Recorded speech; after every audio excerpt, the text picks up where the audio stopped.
You know, when I was growing up, I was probably about 8 years old, and at the time, we were living in Silver Spring. Yeah. Yes.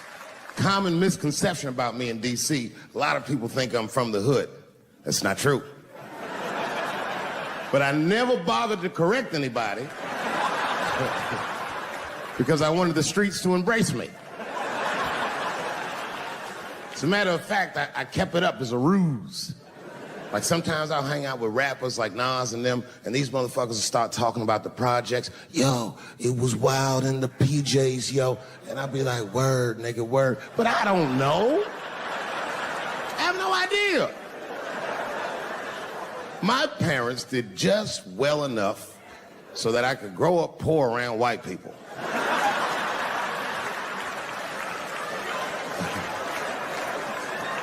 And to be honest, when Nas and them talk about the projects, nigga, I used to get jealous because it sounded fun. Everybody in the projects was poor, and that's fair. But if you were poor in Silver Spring, nigga, it felt like it was only happening to you. I know the pain of that first sleepover at a white friend's house. And you come back home on Sunday and just look at your parents like, y'all need to step your game up. Everything in Timmy's house works. Remember the first time you saw that? In a cold winter, and you'd be at a white friend's house and see the motherfuckers in their living room without their coats on?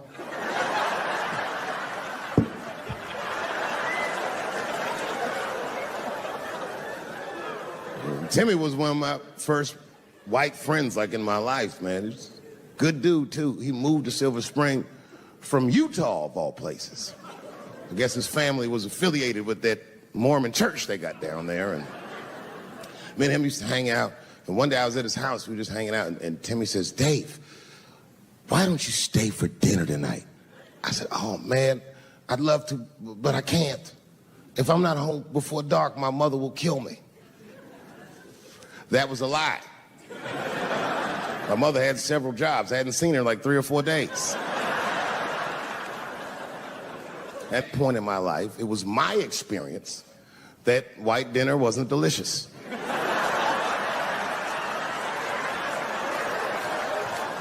I'd rather go home and fry some bologna or some shit like that.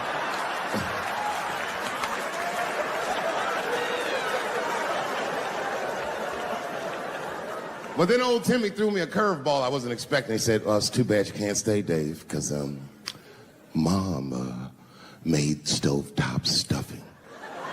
I said, what the fuck, stovetop? Well, hold on, nigga, let me make some phone calls real quick. I had seen that commercial so many times, I had dreamt of getting my hands on some of that stovetop stuffing. And finally, I met a motherfucker that actually had a box of stovetop in the house. I couldn't miss this opportunity, so I pretended to call my mother. And then I came back and I said, Timmy, you're not gonna believe this great news. Mom said I can stay. And he said, fantastic. He said, why don't you come with me and we'll help set the table and then we can say the blessing. I had no interest in setting this motherfucker's table or saying these crazy ass Mormon prayers. I just wanted that goddamn stuffing. My hands first. My plan was simple. Wash my hands slowly, and by the time I'm done, the table will be set, the blessing will be said, and all that there will be left to do is eat. Went to the bathroom. I washed my hands very slowly. I must have been in there for about 10 minutes. And suddenly, one of his mothers came to the door.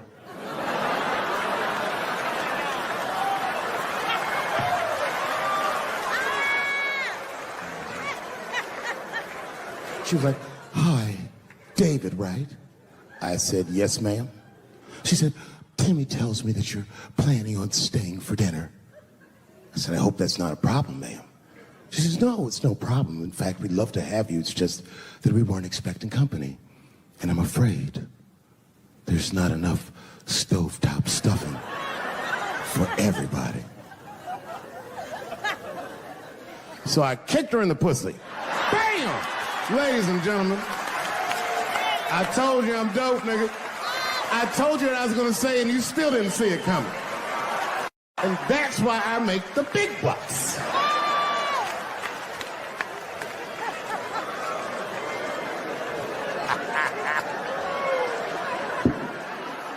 Oh my God. But there's a more important reason that I would stop doing comedy right now. And this reason is the real reason that's been percolating, and it really is the crowd, not you. I'm talking about the crowd on the big stage. It's too hard to entertain a country whose ears are so brittle.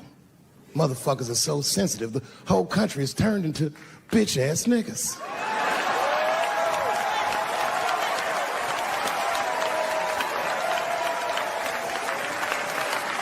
Everything you say upsets somebody.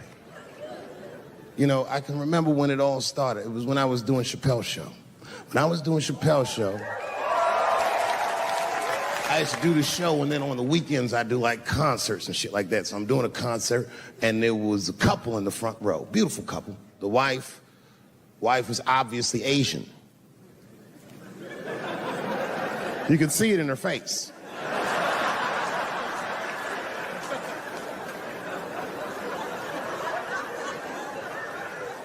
The husband, this motherfucker was mysterious, to say the least.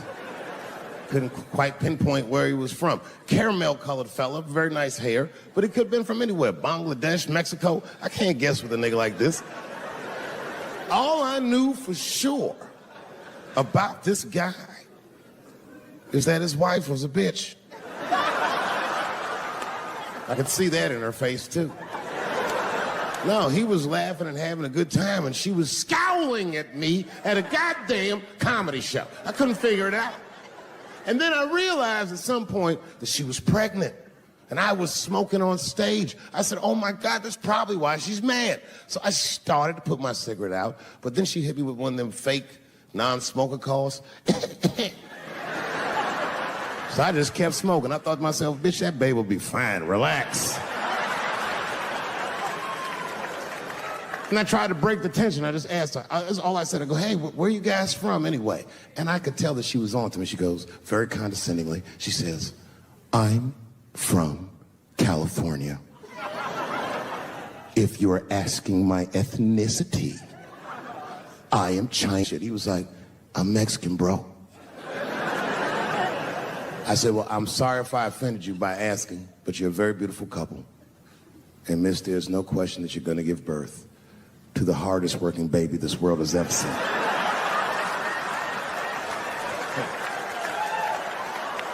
That's not a bad joke. She got very upset. She got up to leave immediately, but she didn't just leave. She had to take one last dig at me on the way out. I will never buy one of your fucking DVDs again, Dave Chappelle. I said, ma'am, with all due respect, Chinese people don't buy DVDs.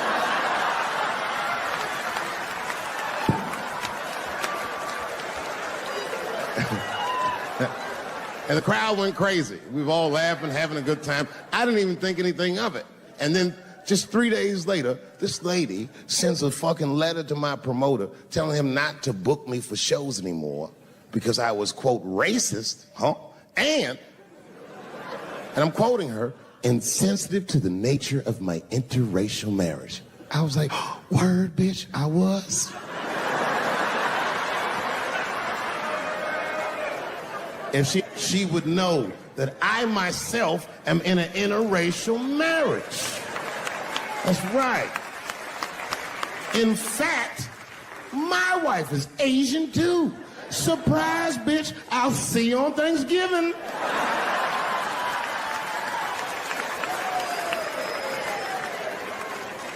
But my wife's not Chinese. She's Filipino. That's right, that's right. And our kids are Puerto Rican somehow, so there you go. I don't give a fuck about interracial marriage. In fact, you know what? My mother is half white. A lot of people don't know that. Well, all right, you were a little too excited, but okay. A lot of people don't believe me when I say that, but it's true. You can't tell looking at me But if I grew my hair out, you would think you was at a fucking Cat Williams concert. My shit is beautiful. They ruined this nigga's life, and now he's coming back playing comedy clubs, and they acting like if he's able to do that, that's gonna hurt women. What the fuck is your agenda, ladies? Is sexism dead? No. In fact, the opposite happened. I said it was gonna get worse, and they said I was tone deaf. But 8 states, including your state, have passed the most stringent anti-abortion laws this nation has seen since Roe v. Wade. I told you. I'll be real with you, and I know nobody gives a fuck what I think anyway. I'm not for abortion. Oh, shut up, nigga.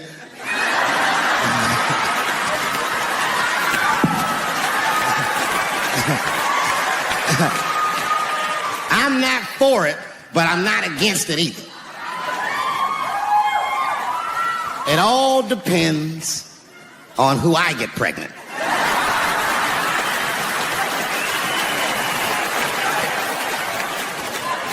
I don't care. I'm tell you right now, I don't care what your religious beliefs are or anything. If you have a dick, you need to shut the fuck up on this one.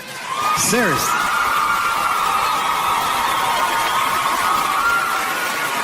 This is theirs. The right to choose is their unequivocal right. Not only do I believe they have the right to choose, I believe that they shouldn't have to consult anybody except for a physician about how they exercise that right. Gentlemen, that is fair. And ladies, to be fair to us, I also believe if you decide to have the baby, a man should not have to pay.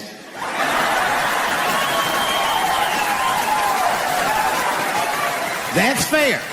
If you can kill this motherfucker, I can at least abandon him. It's my money, my choice.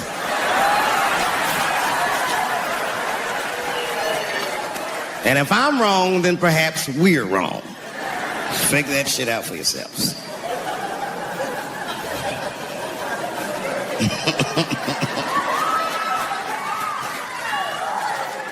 I mean, really, y'all, what the fuck are we doing? I can't live in this new world you're proposing.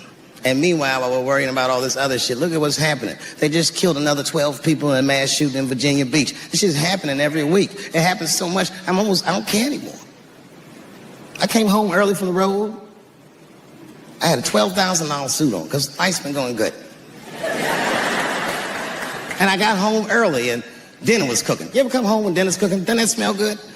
And my son saw me, and he was like, Dad's home. And he got up from the table and ran over to give me a hug, but he had chicken grease all over his face. So I stepped on him like, yo, my man. Watch these threads, son. This is an expensive suit. I don't want you to get the chicken grease all over me. And he was like, what the chicken grease? Dad, this is duck.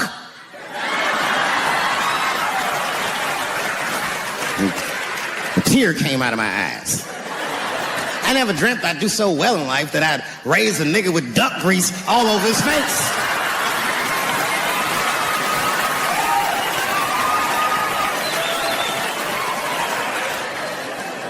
And we sat down, we just talked about everything. I was telling my wife about how my shows were going, and I told her my trans jokes, and she was like, oh, I hate that joke. And you know why she hates the joke? Because she's Asian. But you know what I mean? I don't make that face at the house unless we're really fighting.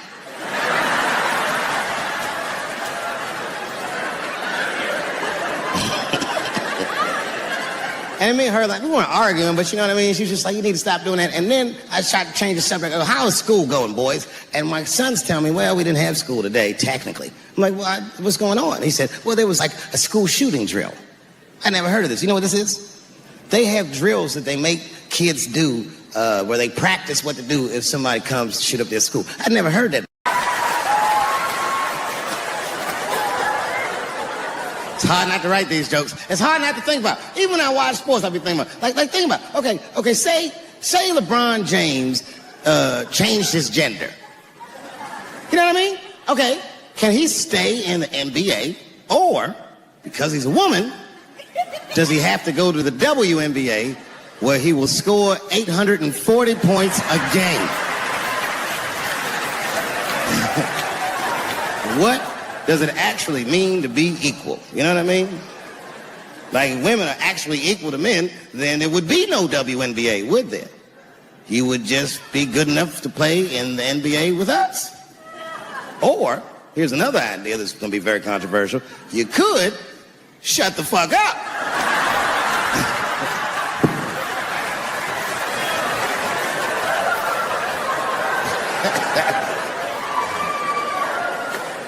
I'm sorry, ladies. I got a fucking Me Too headache. Y'all is killing me right now.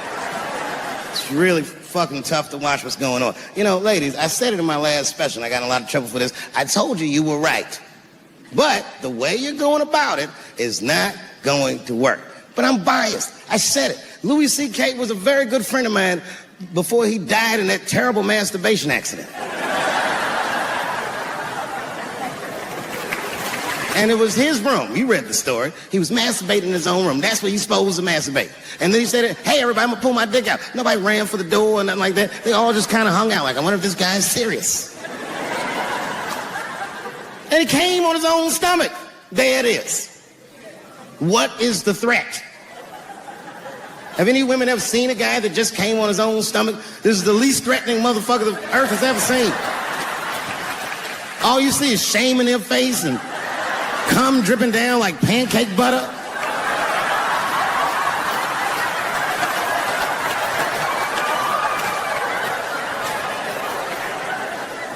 He didn't do anything that you can call the police for. I dare to try. Call the police on him. Hello, police? Yes, I am on the other line with comedian Louis C.K., and I think that he is masturbating while I'm on the phone. You know what the police are going to say in Atlanta? Well, what are you guys talking about?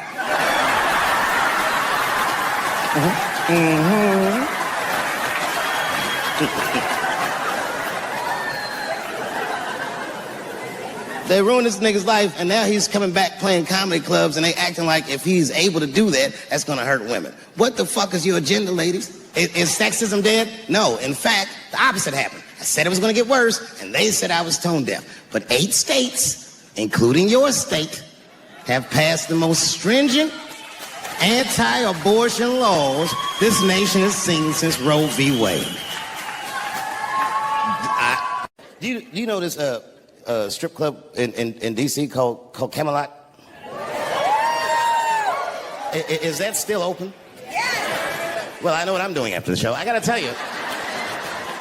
The other day, my wife called me creepy. You know, I frequent strip clubs. I don't want, it's something I like to do.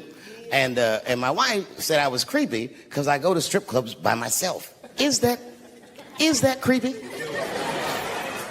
I think that's better than going with the fellas. That's creepy to me. Hey, y'all, let's all go to the strip club and get our dicks hard together as a group of friends. Drive home in a quiet car and not talk about any of the things we've seen or done. No, nigga, I go by myself. But my wife doesn't understand why I go to the strip club. It has nothing to do with sex, you understand? I need a pinch of sexual energy in a room to relax, but it's more about being out. I like the music. A few naked chicks in there, it just makes me feel good, but I'm not trying to socialize or meet anybody. You know, sometimes I go to the strip club and I bring a book. I do, and I sit right by the stage because the reading light is better.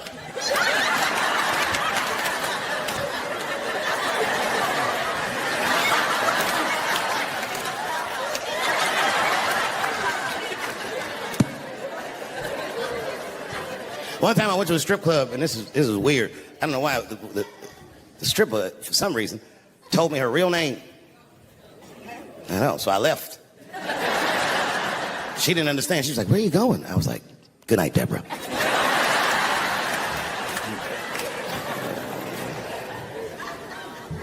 God bless her, but my wife is mistaken about my life. She told me once she thinks my job is fun. My job is a job. I'm fun. It's too dangerous, man. You know, all last year, I was touring with arguably one of the greatest, if not the greatest, living comedian, Chris Rock. Me and him toured all year last year. And right before that tour started, Chris was involved in what we blacks might even consider a goddamn 9/11. Chris got slapped in the face at the Oscars by Will Smith, which was one of the craziest things I'd ever seen. In fact, if you watch it live on television like I did, when it happened, I thought it was fake. I did, and I wasn't sure, so you know what I did? I waited, because unlike you, I know Chris. I waited like 30, 40 minutes, as long as it would take him to get to another party. And I called him on FaceTime, and he picked up. As soon as he picked up, he said, "You was the only nigga I'd answer the phone for." Apparently, Obama and Oprah, everybody had called this nigga to see if everything was all right. And I thought it was fake. I didn't know. So I asked him, I go, well, you know. He said, "What?" I said, "Well, did it hurt?" And he said, "Yes, nigga, it hurt." And then I knew that it was real. And then, and only then, was I offended. And I wasn't just offended that he got slapped. That was only half of it. The real offensive part was that after they slapped him, this nigga Will just sat down and enjoyed the rest of his evening. It was crazy. It was...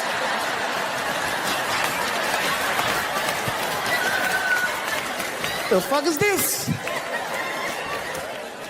And then all year, we was touring, and I couldn't wait to see what he was going to say in his special about this slap. And I toured him all year, but the night he taped his special, Chris was one of these guys that's crafty. You never know what he's going to say until he really says it. So I went to see him tape his special. He taped it right up the street in Baltimore. Now, you guys are from D.C., so you know about Baltimore. We all know that through the years, D.C. has been through some very, very tough times. Sadly, Baltimore is still in a very tough time. Not everybody in the world really can understand the depth of Baltimore. Baltimore is so desperate that Tupac and his mother moved from Baltimore to Oakland for a better life.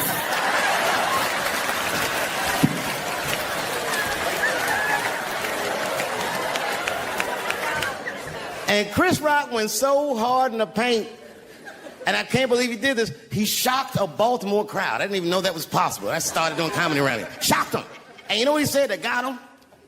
He looked at the crowd, he walked, I didn't expect him to say this. He looked at the crowd, it was all black, Baltimore black.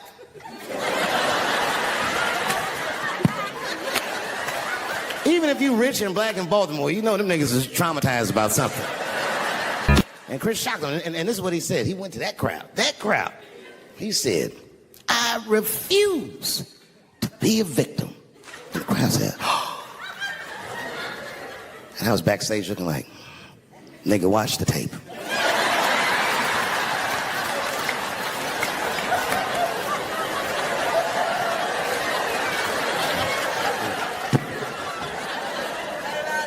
I know it's fucked up, but I tell you the truth. You know, everything's funny. Everything's funny till it happens to you. 3 months, a mere 3 months after that terrible attack that Chris Rock endured, I was on stage at the Hollywood Bowl, and a lunatic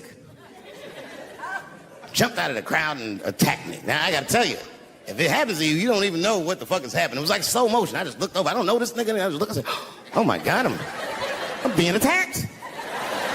And this motherfucker was ragged. He jumped at me. He was like, "Ah!" I'm old, but I'm fast. I caught this motherfucker's head with my hand and pulled his hoodie over his eyes. I can still feel his head in my hand.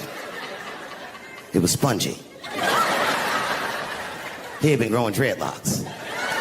Not the beautiful dreads that breastfarians grow. These were accidental LA homeless dreads. This shit had leaves and sticks and bottle caps and shit in it. Some kind of grease. I was like, ugh, like this. And then I fell down. And he knocked me all the way on the ground. And I was like, man, this is a bad situation. I'm like, I don't know if I'm gonna die or what's gonna happen. But in that moment of vulnerability, you know what occurred to me that had never occurred to me before in my life? In that moment, it occurred to me that bodyguards should not wear dress shoes to work. Travis. This nigga Travis came out slipping and sliding on some kind of beautiful loafer and fell flat on his back. I said, oh my God. Now both of us are down. I gotta handle this shit myself. So I popped that back, boom. And then the kid that knocked me down, he popped out, boom. And we looked at each other and realized, at the same time, I was bigger than him. And that motherfucker took off running. And I started to chase him, and I said, fuck him. I picked the microphone up. I said, I'm gonna finish this show now. That's right.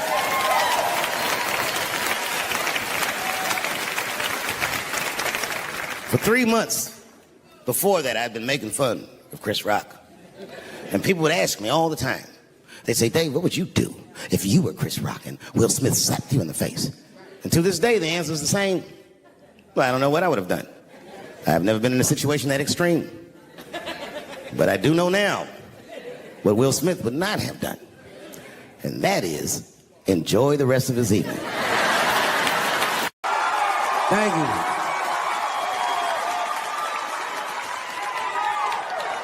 I need you guys to know something. And I'm gonna tell you the truth, and don't get freaked out. This is gonna be my last special for a minute. It's all good. It's all good. Listen to me. I did it in Detroit for that reason. That's right. You wanna know why? Because I talked so much shit about Detroit in the first special, I figured I might as well do the last special here. Sorry about that, by the way. First of all, before I even start, I want to say that I'm rich and famous. And the only reason I say that is because the last 17 months were hell, and I cannot imagine what everybody went through. But I'm happy to see you, and I'm happy you're well, and I hope everyone you love is okay.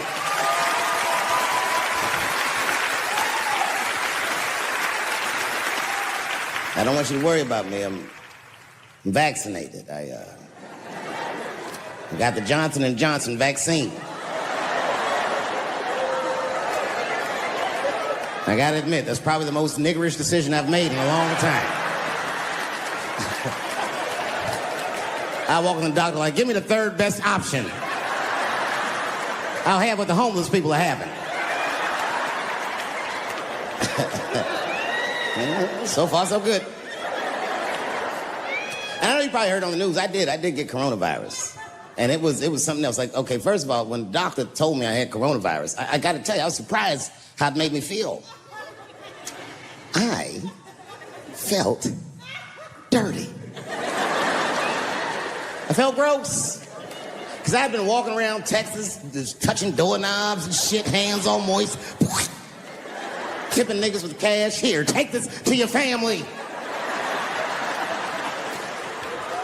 I must have killed thousands of people just trying to get tonight's show together. So I hope you appreciate it, because a lot of niggas died for me to get this one off.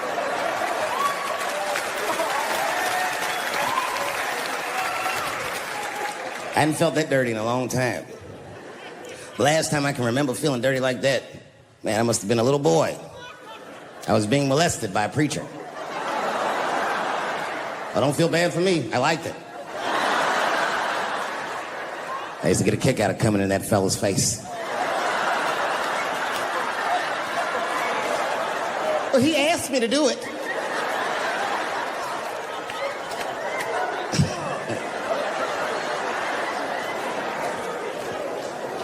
They make you quarantine.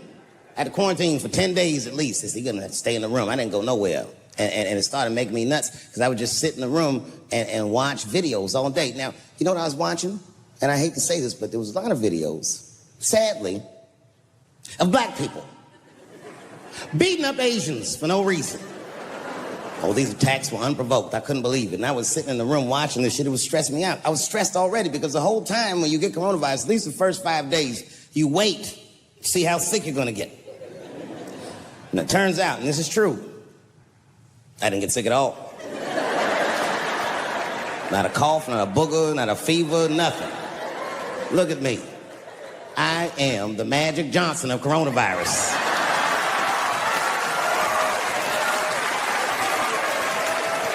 I just sat in the crib and got stronger all week. But I was stressed because I kept watching these videos of my beloved black people beating up my beloved Asian people and being so cruel. And the whole time I watched those videos, this is fucked up, but I couldn't help but feel like when I saw these brothers beating these Asians up, it's probably what's happening inside of my body.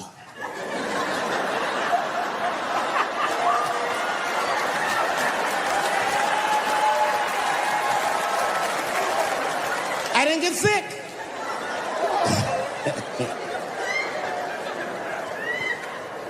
I also saw a lot of videos of UFOs. I mean, what the fuck has been going on with that shit?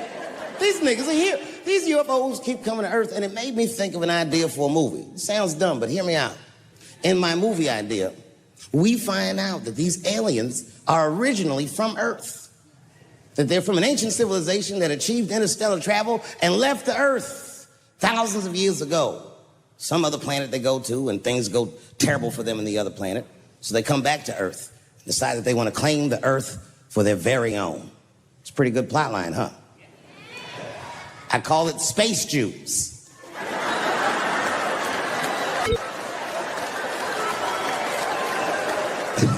Space Jews. All right. It's gonna get worse than that. Hang in there. It's gonna get way worse than that. Then I thought of an idea for a children's book. I actually wrote it. It's coming out soon. The book is designed to help parents teach their children about racism, which, if you're a parent, you know is an impossible concept to teach to a child. But I'm doing it. The book is about a big, strong, beautiful black man with a benign, regular-ass white name. And he has a white speaking voice. So whenever this motherfucker calls to get a reservation at a restaurant, oh, he gets the reservation. That name and that voice, who could resist him?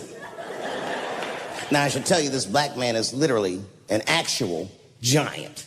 And he's a strong dude. And when he shows up to them restaurants, they see that big, giant black dude. They say, you can't come in here.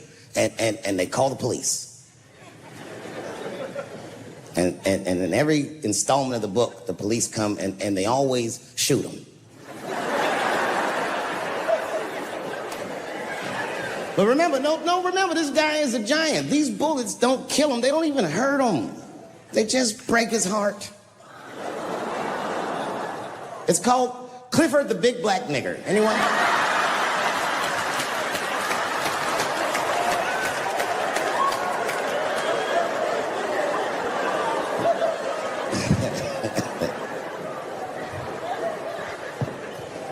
This is my last special because I have an objective tonight. I came here tonight because this body of work that I've done on Netflix, I'm going to complete.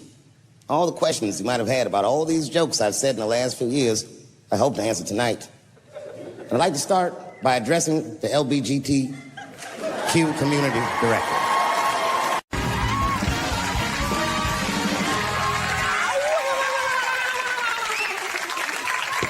All right, everybody, we are back. My first guest is the star of the Comedy Central series Chappelle's Show. This Saturday, you can see him in his Showtime special, Dave Chappelle, For What It's Worth. Please welcome hottest guy out there right now. Here we go. To be fair, some of that was spillover from my monologue. Show some love. Dancing ready. I got nothing tonight, buddy. How are you? I've been. You know, when I wear that shirt, I don't get away with it. You know what? Hi, everybody. Yeah. That's right. How are you? I'm great, man. You're great. You're doing it's just amazing. First of all, I'm blown away by what's happening to me this summer. It's been incredible. Yeah, and I don't want to embarrass you, but that's part of my job. You made this deal everybody's been talking about, and no one deserves this more than you. Sometimes people in show business make these deals, and you think, that's scum. But, Eric Estrada, what? I'm after Estrada.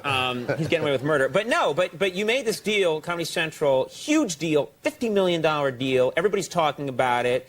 What are you going to do with that money? How has this changed your life? Nothing's changed, man. I spent $100 grand on leather pants. But you were probably doing that before. I mean, it's all the same. I've been giraffe shopping with the Jacksons. But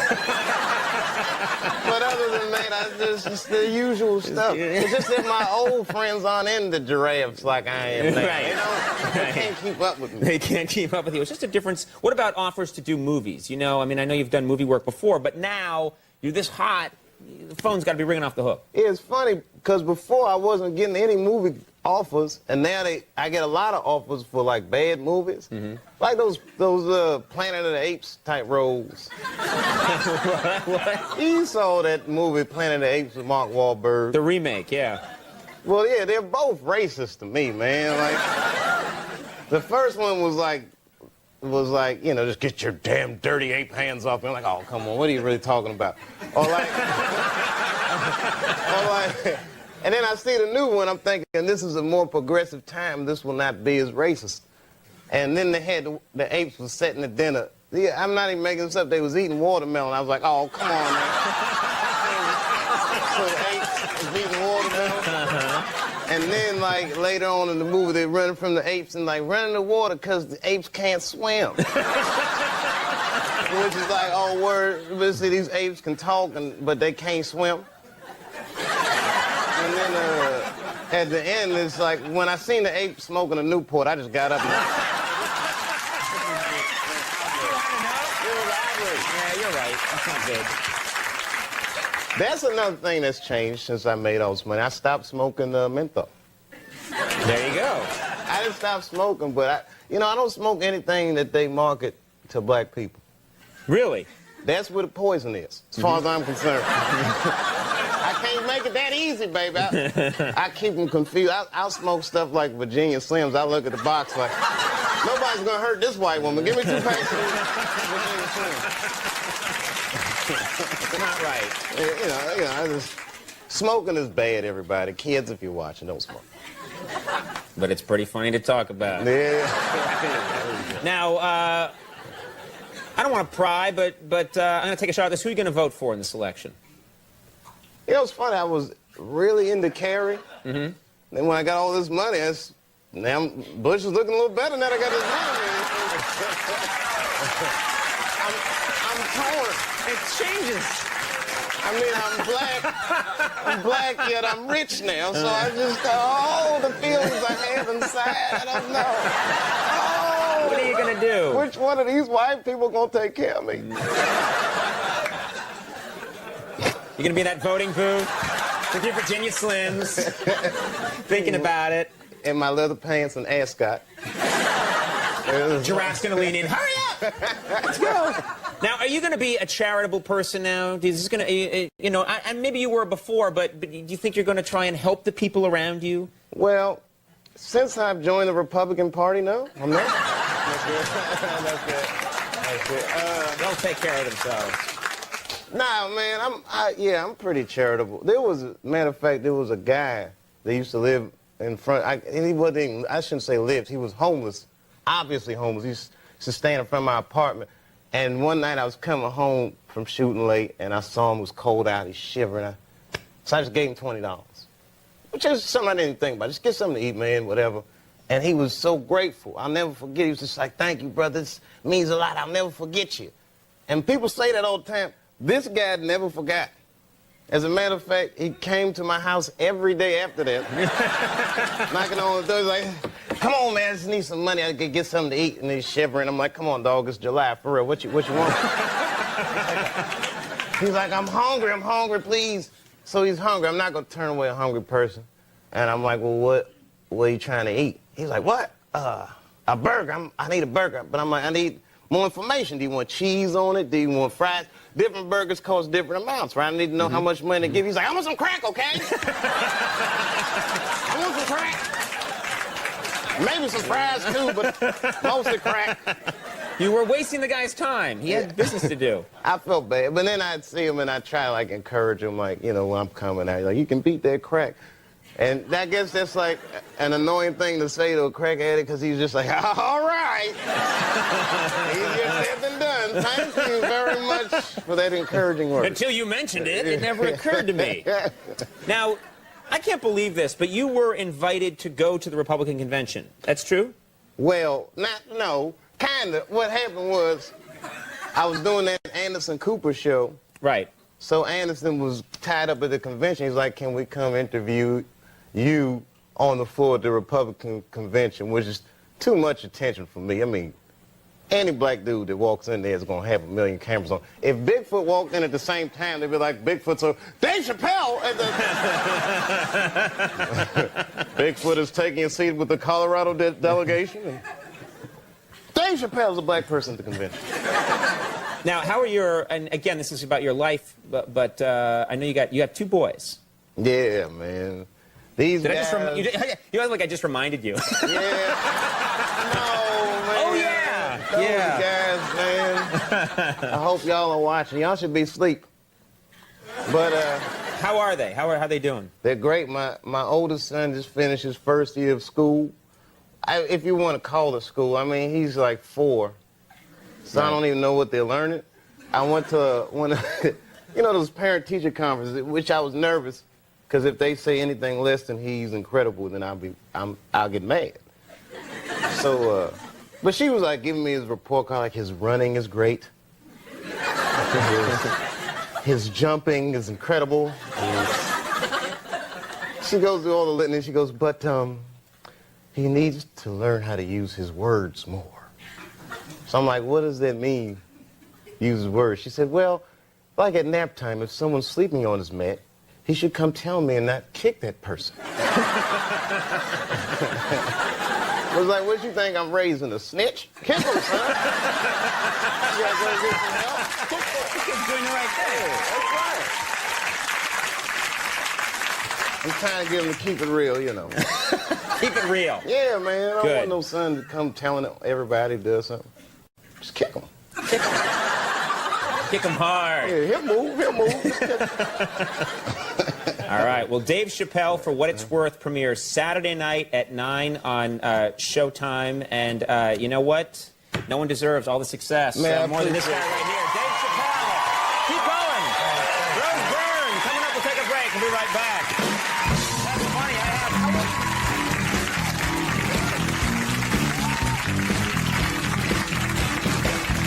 have... Our stars, man. R. Kelly pissed on his victim. I know, it was rough. But I mean, again, I can't even judge R. Kelly. First of all, we don't know if these allegations are true, and not even if they are true. If you want to know how I feel about it honestly, if a man cannot pee on his fans, I don't want to be in show business anymore because, well, that's why I got in the game, baby. I got dreams, too.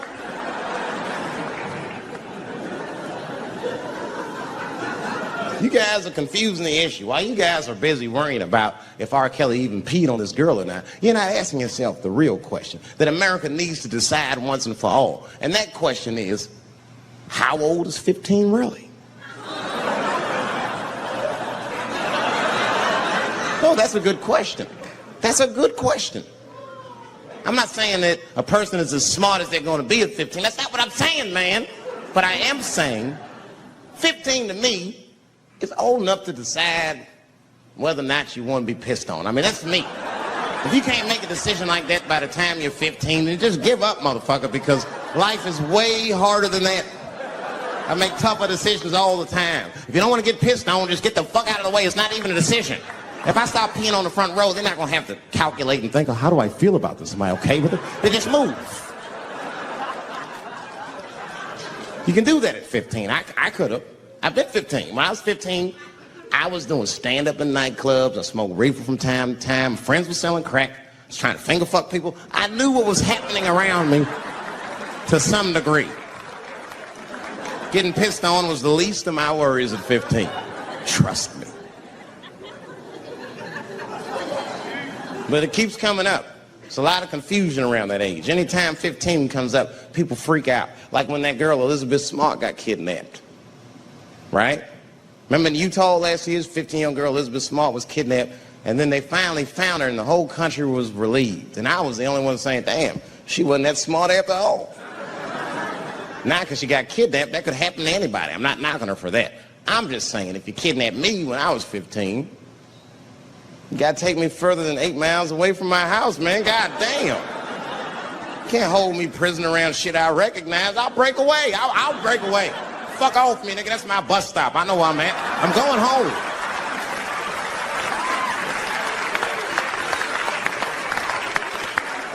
She was missing for 6 months, 8 miles away from my house. That's 2 exits, man. That's nothing.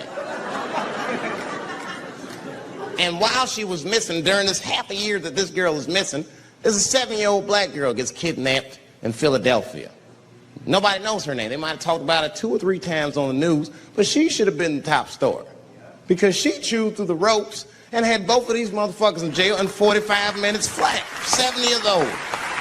I'm not making this up. The 2 crackheads kidnapped her and took her back to the crack house and tied her up. And then they left her. The crackheads, they gotta make moves. Crack, smoke, chocolate to eat. These motherfuckers made moves, it was out. But as soon as they left, this little girl got the nibbling.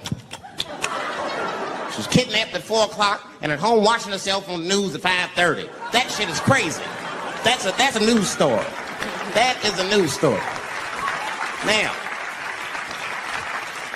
meanwhile, in Utah, 15-year-old Elizabeth Smart's captors left her alone, too. And they didn't even tie her up because they're hillbillies. They just bounced.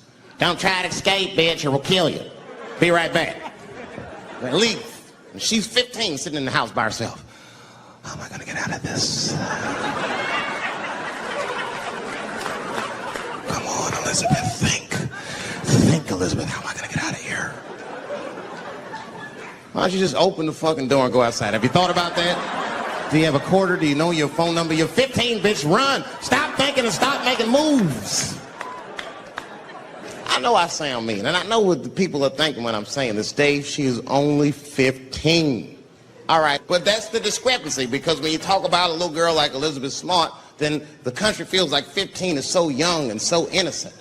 On the flip side, here comes 15 again. Now we're talking about a 15-year-old black kid in Florida. This black kid accidentally killed his neighbor when he's practicing wrestling moves that he saw on TV. Now, was he a kid? No. They gave him life. They always try our 15-year-olds as adults. This nigger knew what he was doing. It's a goddamn pile driver. If this kid gets on the ropes, there's no stopping him. You'd have to send the Rock to arrest him. And they gave a 15-year-old boy life in jail. If you think that it's okay to give him life in jail, then it should be legal to pee on him. That's all I'm saying. You got to make up your mind across the board how old 15 actually is. That's all I'm saying. So I'm going to tell you right now, if somebody comes in here and puts a gun in my head and says, Chappelle, you got a choice to make. You're either going to jail for a month or we'll let you go, but you got to let R. Kelly pee on you. I'm not hesitating. Bring in R. Kelly and tell him to stay away from my ass. I'd rather get pissed on the outside than fucking the butt on the inside, son. I can't go to jail with some smooth Botox balls and think everything's gonna be all right. It's not that kind of place. Take my chance with that piss. Piss will wash off with a 10-minute shower, I'm certain of it. This piss coming right out. What can I do? They're gonna put me in jail. But motherfuckers are just taking it too far. I don't know why or how everybody got this goddamn sensitive. You know who hates me the most? The transgender community. Yo, yeah, these motherfuckers. I mean, I didn't realize how bad it was. These motherfuckers are really mad about that last Netflix special.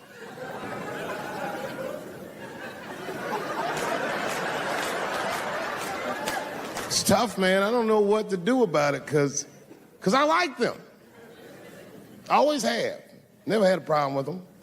You know, just fucking around. As a matter of fact, I think I make fun of everybody. And I mean, as a group of people, they have to admit, it's kind of fucking hilarious, man. I'm sorry, bro. It's like, I've never seen somebody in such a hilarious predicament not have a sense of humor about it. They're born feeling like there's something other than they're born as, and that's kind of funny, you know? I mean, it's funny if it's not happening to you. It's like that white black bitch that's in the news all the time.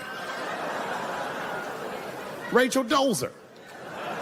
She's a white woman, but then she dressed up like a nigga and shot her way up to the very top of blackness. And I always wanted to meet her just so I could understand. I just wanted to, like, have dinner with her so I could just look in her eyes and call her a nigger to her face. The fuck is that bitch talking about? I identify black. That is trans talk, lady. Stop biting. Stop biting. There's a big difference between her and a trans. The difference between her and a trans is I believe transgenders. I don't understand them either, but I know they mean what they say. Them niggas cut their dicks off. That's all the proof I need. I've never seen somebody just throw their dick away. Don't need it.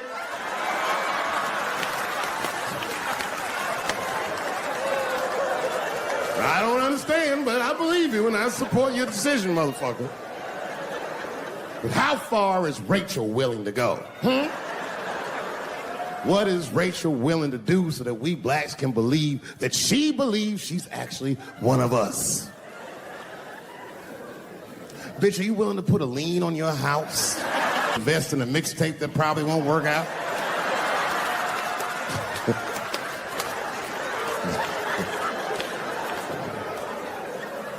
She didn't even change her name.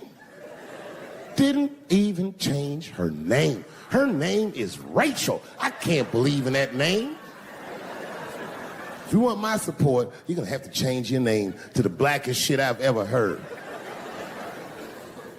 Bitch, you're gonna have to change your name to Draymond Green. I don't know a blacker name than that. That shit is black on paper. If you type Draymond Green into Airbnb, that shit will log off automatically.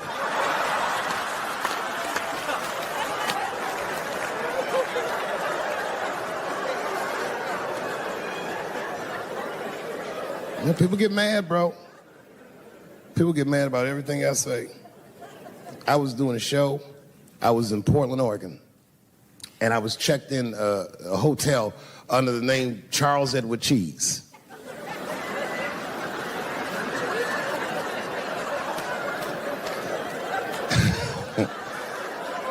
I came back and there was a note. It was like a letter on my desk. It was addressed to Mr. Cheese. So obviously I'm going to assume that whoever wrote this letter must be an intimate friend of mine. This is not some kind of name that a person would just guess. But then I opened the letter and it turns out I don't know this person at all. It's a fan letter. You know, I'm not even used to the idea that I have fans, but I'm grateful for it. Even though I'm grateful for fans, I don't read those letters. Be nice if I did, but realistically, it's like, what am I, Santa Claus, nigga? I don't have time for this. Like, got shit I want to do. I'm trying to chill. Read all these dreams and wishes from strangers. But I read it. I'd already opened it. So I just read the whole letter. And you know what, man? Whoever wrote this letter truly loves me. I mean, they were really fucking nice in the letter. And then they described to me what it was like to come to the show, how excited they were, how much fun they were having. And then they said that when I got to my jokes about transgenders, that they were, quote, devastated. Because it turns out that whoever wrote the letter was transgender. Now, I'm going to be real for a second. You got to understand, I never feel bad about anything I say up here.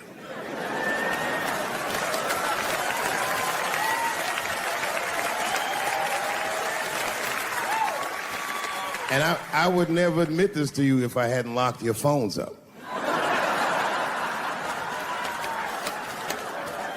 But it was the weirdest thing. Like, when I read this letter, the shit made me feel bad. I didn't feel bad about what I said, you understand? I felt bad that I made somebody else feel bad. To be honest, I don't even know what I said that upset that person. I have so many transgender jokes.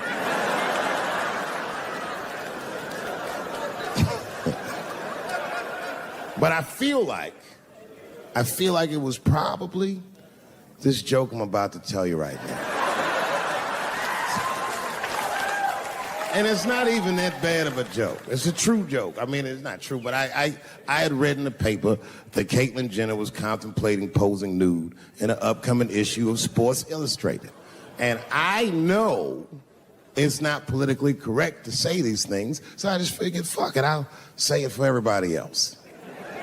Yuck.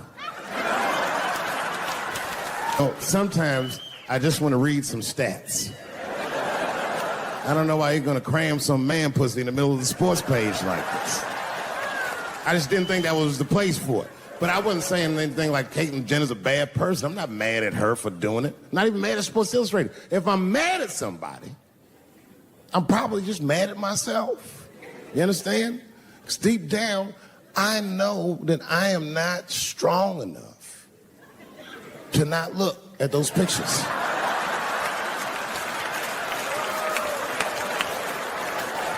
And I don't think I'm ready to see what she's trying to show me. So, Caitlyn, goddamn it, if you go through with this thing, bitch, you better go hard or go home. I want you to go all the way. Hustler style. Do you know what hustler style means, miss? That means spread the lips.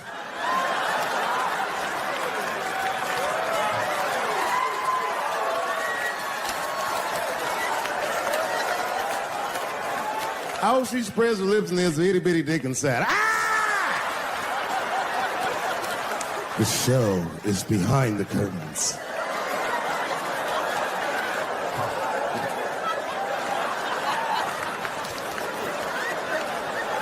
I don't know what I said that upset that person. But I'm gonna tell you something. When I read that letter, and the moments after I read it, I did something that many black men in America do not have the time or the money to do. I thought about how I felt.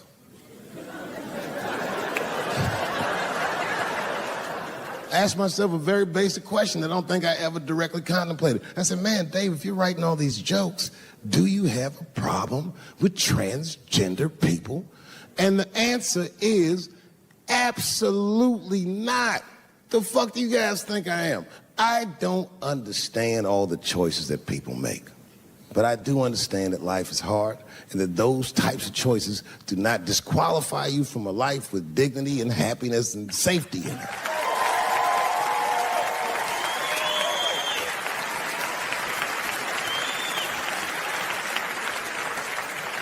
But if I'm honest,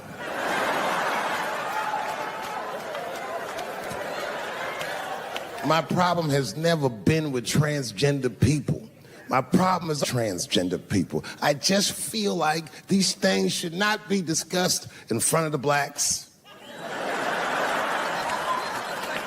It's fucking insulting, all this talk about how these people feel inside. Since when has America given a fuck how any of us feel inside?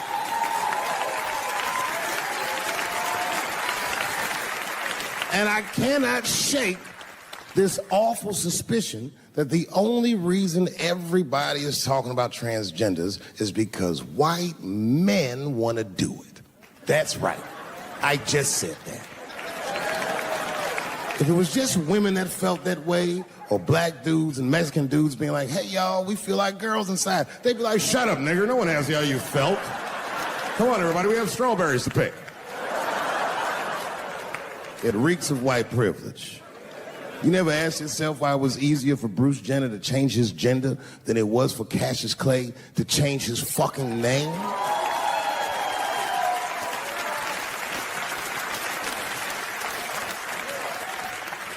And if I were to be brutally honest, the only reason I ever been mad at the transgender community is because I was at these niggas for 6 songs straight. I had no idea. And then the lights came up and I saw them knuckles. I said, oh no! And everybody was laughing at me, hi, world star. I said, why didn't you say anything?